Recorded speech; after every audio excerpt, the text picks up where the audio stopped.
நன்மையினாலே உன் வாயை திருப்தியாக்குகிறார். கழுகு சமானமாய் உன் வயது திரும்ப அல்லேலூயா வாழ வயது. என் பிள்ளை பயங்கரமாக கெட்டு போயிட்டான், இனிமேல் அவனை யாரும் மாற்ற முடியாது. யார் சொன்னது மாற்ற முடியாதுன்னு? யார் சொன்னது உனக்கு வேலை கிடைக்காதுன்னு? யாருடைய வாக்கு அது?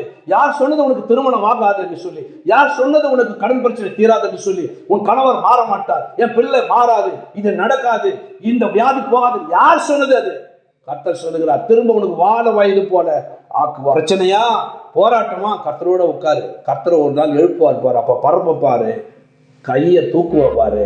நீ மேல போகும்போது எல்லாரும் பார்ப்போம், ஆடா கழுகுடா.